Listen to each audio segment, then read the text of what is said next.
Les marquises, le nom polynésien, c'est Henua Enana. Henua terre, Enana homme, donc terre des hommes. Pourquoi Terre des Hommes? Parce qu'on n'arrive pas à terre les femmes.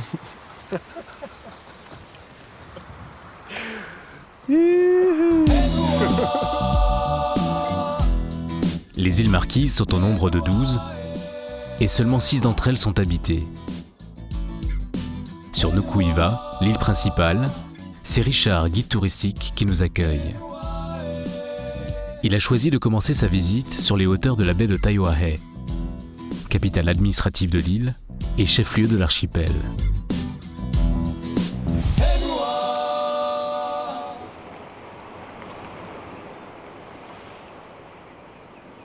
Quand je viens m'installer là, superbe vue, beauté de l'île incroyable, il fait beau, la mer bleue, il y a le vent, les flamboyants sont en fleurs. Ça me fait un peu revivre la vie marquisienne de l'époque, quoi. Je revois un peu tous les pirogues doubles qui sortaient à la pêche ou pour faire des grands voyages. Ça fait un peu remonter le temps. Ce qui est quand même intéressant, tout d'abord, c'est de savoir d'où on vient, pour savoir où on va, tout en étant là. On va aller sur le site de Ku'iva. C'est une ancienne place communautaire qui a été restaurée pour le Festival des Arts des îles Marquises à cette époque-là. Et c'était le site où Lucien Rokimitete, l'ancien maire de Nuku'iva, y a mis aussi beaucoup d'énergie.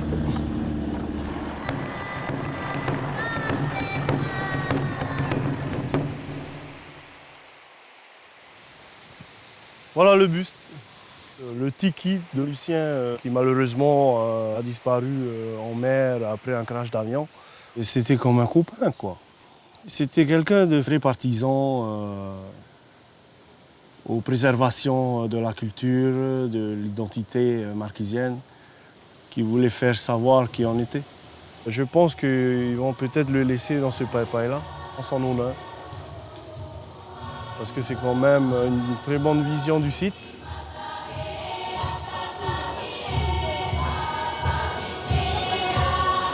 Site de Ku'iva, place communautaire, on faisait les fêtes, les danses, les jeux, les mariages, les réunions. Alors dans cette baie, il existe 7 places communautaires comme celle-ci. Mais il n'y en a qu'une de restaurée, c'est le site de Ku'iva. Moi, personnellement, je respecte beaucoup les endroits des anciens. Des endroits tabous, communautaires. Je ne viens pas comme ça sans l'accord, si tu veux, spirituel du monde de la nature. On sent des choses, des frissonnements, tu vois, dans le dos. Je pense que c'est des choses qui est en nous-mêmes, qui est ancré dans le sang. Par exemple, le tatouage, par exemple, c'est une identité propre à un peuple comme la nôtre, mais qui a été justement interdit par l'arrivée de l'Évangile, par les interdictions de la religion.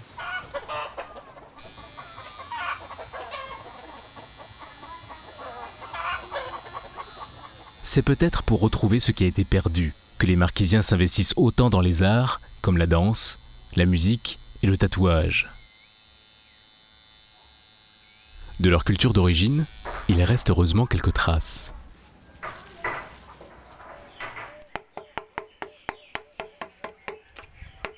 La sculpture a toujours existé.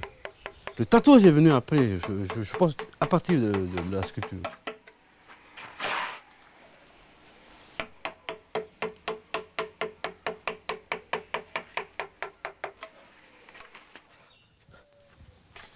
Ce bout de bois. Alors ça c'est une image représentative d'un guerrier marquisien, avec tous les motifs qui figurent dessus, hein. C'est au niveau du tatouage. Parce que c'est une pièce d'inspiration. On a un bout de bois qui se présente ainsi, donc on le fait, on le réalise comme tel.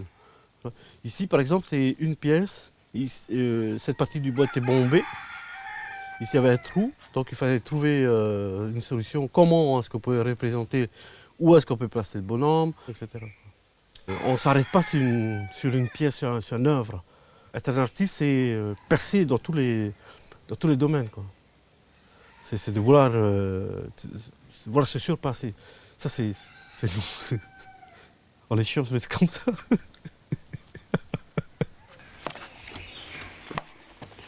On fait un retour aux sources, hein, avec son imagination. Et le support qu'on a, qui sont des documents, a besoin d'être, concrétisé par nos gestes techniques. On pense aux ancêtres, comment ils ont fait. Jusqu'à présent, on se pose la question, hein, comment ils ont fait.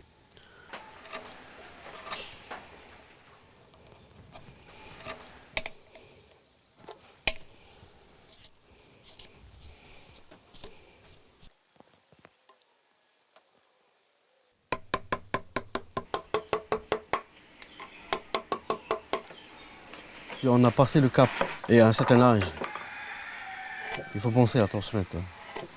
C'est important. Dans tous les métiers, il y a toujours la relève, on pense toujours à la relève. Mais c'est important de transmettre, hein.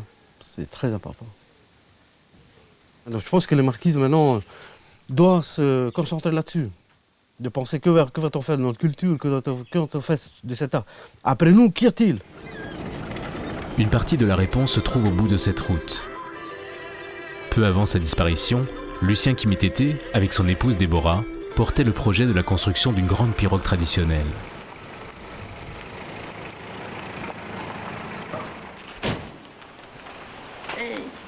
Ça va? André et les élèves de son atelier de sculpture en ont réalisé les ornements. Nous sommes au hangar de Wakanui et on ouvre la fameuse porte. Déborah en est la marraine. Voilà notre pirogue. Lucien était fortement impliqué dans ce projet parce que pour lui, dans son esprit, c'était de pouvoir réunir l'ensemble des peuples du Pacifique. On avait envie de lui rendre hommage parce qu'il a beaucoup œuvré pour la culture marquisienne, pour la faire connaître à l'extérieur également. Il a fait partie des premiers pour l'organisation des festivals et aussi du réveil de la culture marquisienne par la danse. Il a été quand même l'initiateur du projet Wakanui, de la Grande Pirogue.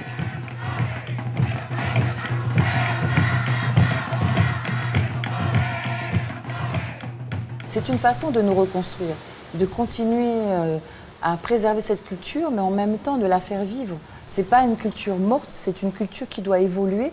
La langue et la pirogue, ce sont deux symboles forts et deux éléments forts qui restent de la culture polynésienne.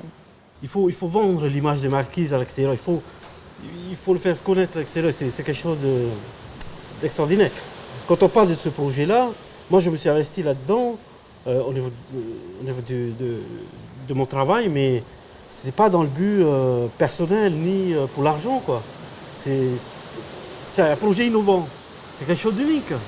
Mon souhait, c'est qu'on puisse la remettre en état.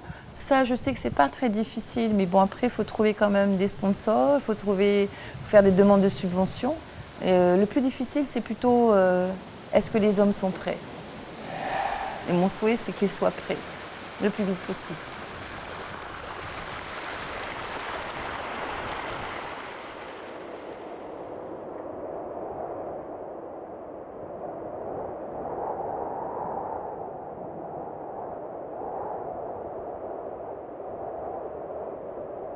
Hatiheu, on ne peut pas oublier parce que si tu es né ici, si tu arrives ici, c'est chez toi, quoi. Quand je vois les gens, je dis bonjour. Surtout ici, en Marquise, il y a une façon de dire bonjour à tout le monde. Et si tu passes et tu dis pas bonjour, il dit bonjour, tu dis rien. Et là, c'est comme si quand il te voit après, il te dit plus bonjour. Hein. La baie de Hatieu. C'est ici que Miano, rencontré au hasard de notre chemin, propose de nous amener. Il affectionne particulièrement cet endroit et veut nous le faire découvrir. Voilà, là. Voilà. Ça coupe bien. Là. Le couteau, les marquises, tous les chasseurs, tu vois, avec ça. Ok, on y va? On voit bien les gens qui viennent par ici, ils ne débroussent pas. Même pas de couteau.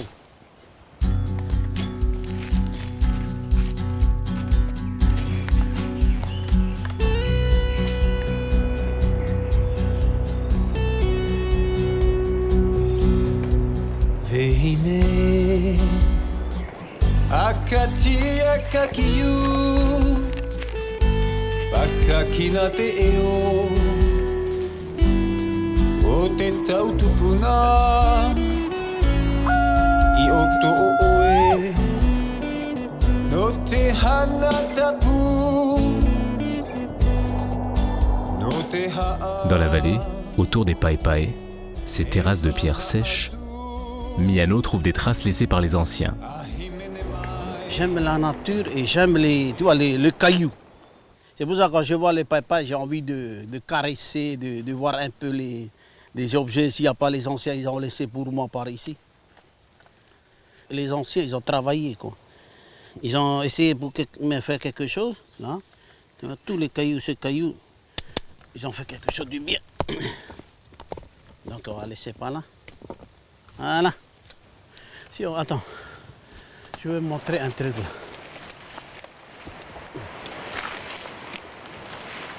Tu vois le noni, ça c'est le noni.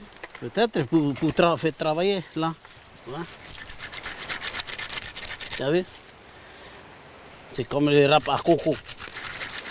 Là, tu peux te mettre dessus.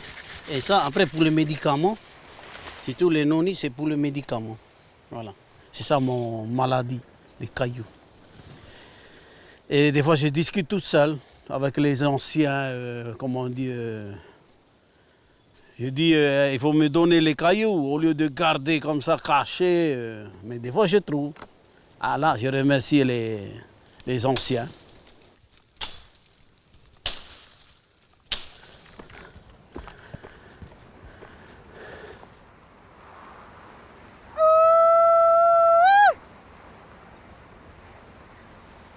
Là, on est arrivé à Anaho.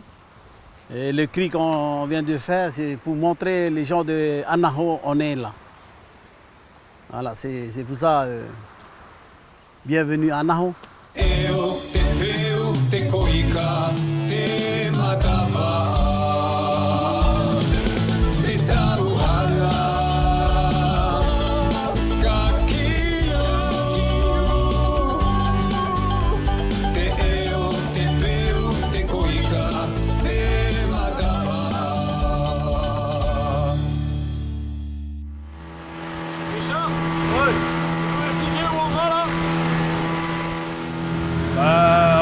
Chasse au crabe là.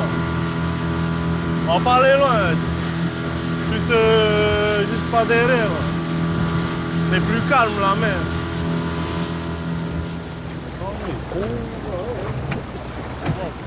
Regarde. Tu vois? Regarde. Voilà.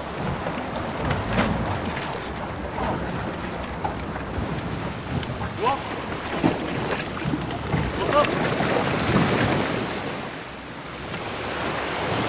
Này, mua tủ à. Đấy chạy mua tủ à, hơi ta qua vậy. Đấy ở này tủ. Nhảy nó. Ah, il faut être rapide aussi, parce que les crabes, ils essaient de se sauver. Hein. Regarde. Allez, t'es bon, yo!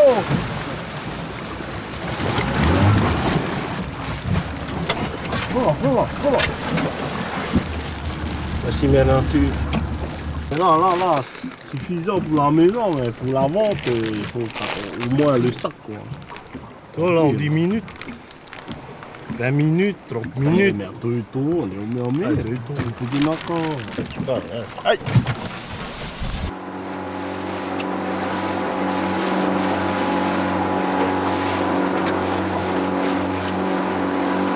Il y en a à qui ça dégoûte.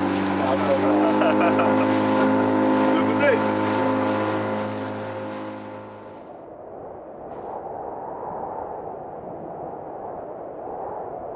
Nous traversons l'île. Après les forêts de sapins, qui nous feraient presque oublier que nous sommes en plein océan Pacifique, après le Grand Canyon, nous arrivons à Pua, une vallée dont la famille de Cyprien est propriétaire. Installé ici depuis sa retraite, il se fait un plaisir de faire visiter ces terres. Nous y passerons la nuit. Bienvenue à Pua. Cet endroit, c'est une vallée familiale. C'est une vallée familiale, c'est la vallée de la reine Waikehu. Ici, on est libre, on est heureux, on vit heureux ici dans cette vallée de Pua. Bon, avant que les Européens arrivent ici, c'est vraiment peuplé ici à Pua. Ce chemin, c'est les chemins que les anciens ont fait. Ce chemin qui va jusqu'au fond de la vallée. On n'a même pas touché, on a gardé tel quel. Tu es proche, tu es vraiment proche de ce que les anciens ont fait. C'est vraiment un souvenir pour nos enfants plus tard.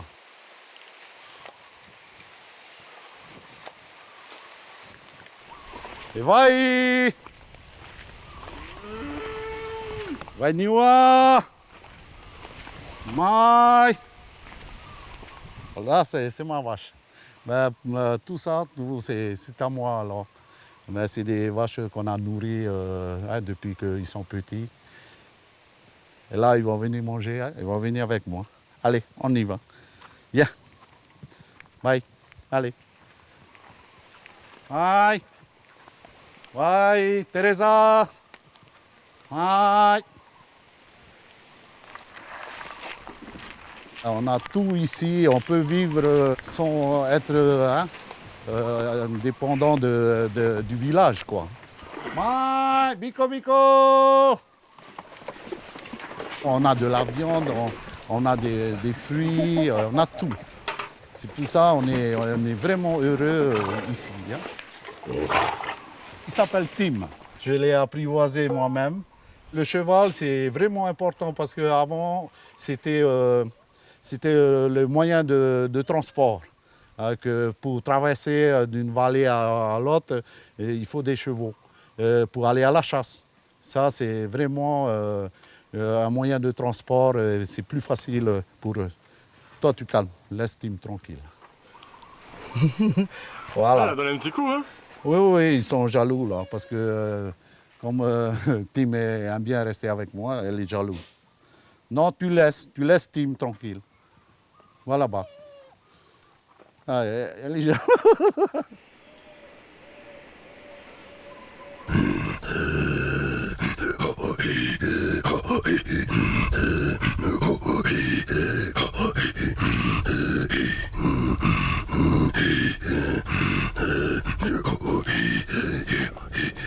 Hush, hush, hush, hush, hush.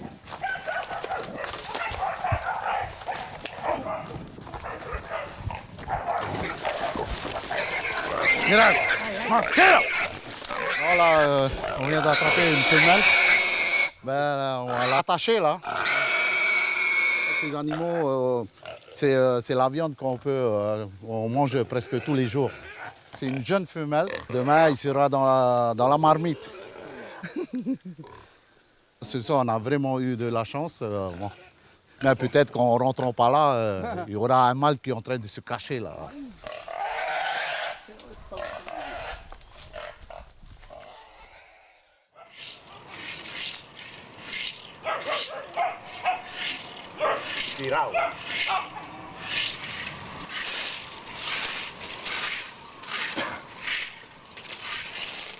le jour se lève sur la vallée de Pua. Ce matin, on prépare la poi poi, un plat traditionnel à base de uru, le fruit de l'arbre à pain.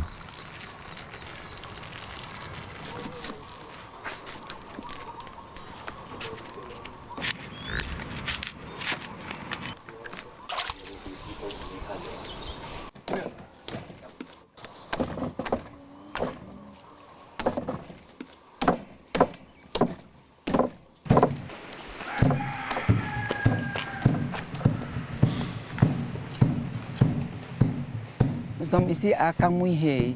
C'est un lieu culturel très ancien.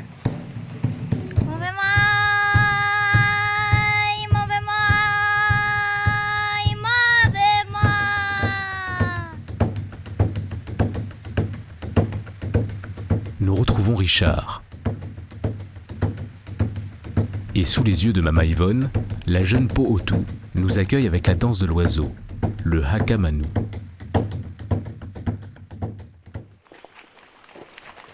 Mama Yvonne est administratrice de la vallée de Hatieou et de ses environs. Elle se bat pour préserver les sites archéologiques. Elle voudrait les voir tous restaurés, mais l'entreprise est de taille. Et donc le site s'étend sur combien de superficie là? Le site, c'est énorme. Hein? Bon, moi, le site restauré, je sais pas, au moins dans les 2 hectares. À peu près, hein. Je crois à peu près. Mais toute la baie est un musée ouvert. De toute l'île même. Si c'est pas l'archipel.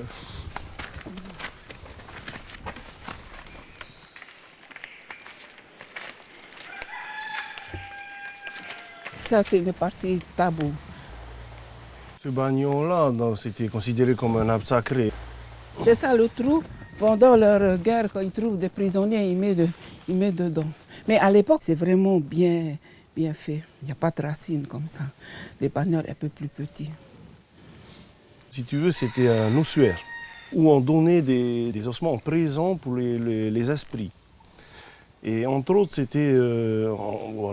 on gardait les prisonniers en captivité, attachés, on les mettait à l'intérieur entre les ossements avant d'être sacrifiés par la suite.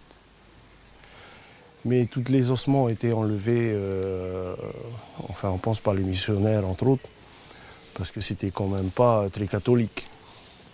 À l'époque, il y avait quand même des esprits soit malfaisants ou bienfaisants. C'est un site qui a été exorcisé. On garde toujours leurs traces et leurs souvenirs qui nous restent. Ça, on va toujours garder ça. À l'école, c'est ce que moi je trouve dommage. Pourquoi il n'y a pas de professeur archéologue au collège? Pourquoi? Nos enfants ils connaissent plus l'histoire de Louis XIV, Louis XV que son propre histoire sur le site archéologique. Moi, je trouve quand même, non, il faut essayer d'avoir un archéologue au collège pour apprendre toutes ces histoires parce que ça leur sert aussi aujourd'hui. Mon souhait de restaurer tout ce site-là, c'est pour ça que j'ai travaillé, on a demandé beaucoup à l'UNESCO de classer les sites patrimoniaux parce que c'est très très important.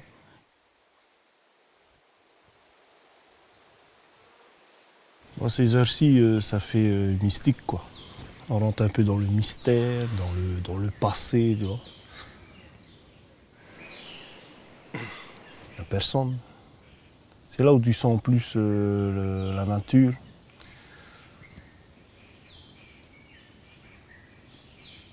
Essayer de comprendre un peu l'ancien temps, le passé. On imagine les gens, comment ils étaient vêtus,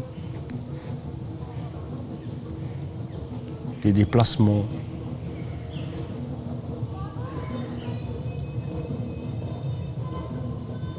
À notre époque, on vit dans une autre croyance.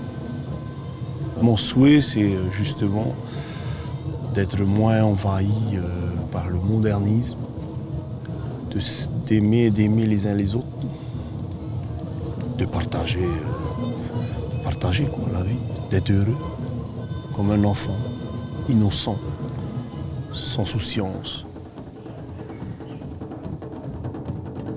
Hoti, Apari,